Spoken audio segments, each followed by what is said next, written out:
പുള്ളിയുടെ വള എന്റെ മൂക്കിനിട്ട് വലിയ വള അറിയാലോ, വളയുടെ കരുത്തരം അറിയാലോ, വള എന്റെ മൂക്കിനിട്ട് കൊണ്ട് എനിക്ക് പെട്ടെന്ന് ദേഷ്യം വന്നു. ഞാൻ മണിച്ചേട്ടനോട് ദേഷ്യം കയറുന്ന സലീമേട്ടനുണ്ട്, ദിലീപേട്ടനുണ്ട്, ഇവരെല്ലാരും അങ്ങോട്ടും ഇങ്ങോട്ടും ഒക്കെ പോയി. മണിച്ചേട്ടൻ എന്റെ മോത്തോണ്ട് ഇങ്ങനെ 2 മിനിറ്റ് ഇങ്ങനെ നോക്കിയിട്ട് മണിച്ചേട്ടൻ പോയി. പിറ്റേ ദിവസം രാവിലെ എന്തോ ഒരു തമാശനിടയ്ക്ക് ധർമ്മജന്റെ കൈ പിടിച്ച് തിരിച്ചു.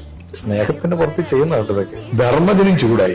പിന്നെ എന്നെ കൂടെ കൊല്ലി മണിച്ചേട്ടൻ, എന്റെ കുടുംബത്തെ മണിച്ചേട്ടൻ നോക്കുന്നു പറഞ്ഞിട്ട് ധർമ്മജനും ചൂടായി. പുള്ളി ഒന്നും മിണ്ടാതെ. അപ്പൊ അതുവരെ എന്റെയും ധർമ്മജന്റെ ഇടയ്ക്ക് കിടന്ന പുള്ളി ഉറങ്ങും. ഞങ്ങൾ രണ്ടുപേരും നടുക്ക് ഇങ്ങനെ ഞങ്ങളെ കെട്ടിപ്പിടിച്ച് മണിച്ചേട്ടൻ നടക്കിറക്കും, ഞങ്ങൾ രണ്ടുപേരും ഇങ്ങനെ നെഞ്ചത്തോട്ട് കിടക്കും, ഞങ്ങൾ രണ്ടുപേരും ഇങ്ങനെ കെട്ടിപ്പിടിച്ച് മണിച്ചേട്ടൻ കിടക്കും. ധർമ്മജനോട് ചൂടായി റൂമിലോട്ട് അങ്ങോട്ട് പോയി. ഞാൻ ധർമ്മജന് കുഴപ്പമില്ല, കുറച്ച് കഴിഞ്ഞ് വരും. ചെയ്യായി കാണുന്നില്ല.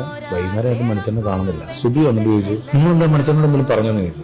ഇല്ലടി, എന്താണ്? മണിച്ചേട്ടൻ റൂമിലിരുന്ന് കരയാണല്ലോ എന്ന് പറഞ്ഞു. അവൻ കരയാൻ വന്ന് പറഞ്ഞു, ഞങ്ങൾ ഇരുന്നു പിള്ളേരിരുന്ന് കരയുന്ന കരയാണ്. ഞാൻ നിങ്ങളോട് എന്ത് ചെയ്തിട്ടാ, എനിക്ക് സ്നേഹം കൊണ്ടല്ല ഇങ്ങനൊക്കെ ചെയ്യുന്നു പറഞ്ഞ് കരയാണ്. ഞങ്ങൾ 4 പേരുടെ കെട്ടിപ്പിടിച്ച് കരച്ചിലെന്ന് പറഞ്ഞ പൊട്ടിക്കരയാണ്. കഴിഞ്ഞിട്ട് കൊണ്ട് ഞങ്ങൾ മണിച്ചേട്ടനെ വിളിച്ച് റൂമിൽ വന്നിട്ട് പിന്നെ ഞങ്ങളുടെ കൂടെ. ഇതാണ് സ്നേഹം കൊണ്ട് പുള്ളി ഓരോന്നും ചെയ്യുന്നത്. നമ്മളെന്തെങ്കിലും തിരിച്ചു പറഞ്ഞ പുള്ളിക്ക് ഭയങ്കരമായിട്ട് വിഷമാവും. നമ്മളെ വേദനിപ്പിക്കാൻ വേണ്ടി ചെയ്യുന്നതല്ല, പക്ഷെ അറിയാലോ ചെയ്തു കഴിഞ്ഞാൽ നമുക്ക് വേദനിക്കും. അങ്ങനത്തെ കൈയും കാലും ഒക്കെയാണ് പുള്ളിക്കുള്ളത്. അന്നാണ് എനിക്ക് മനസ്സിലായത് ഇതൊരു കുഞ്ഞു കൊച്ചാണിത്. ഇത് ഈ പറഞ്ഞ ആൾക്കാർ പറഞ്ഞ് പെരുപ്പിച്ച് വെച്ചിരിക്കുന്ന ഒരു ബാഹ്യരൂപം മാത്രമേ ഉള്ളൂ എന്നൊക്കെ അന്നാണ് നമുക്ക് മനസ്സിലായത്.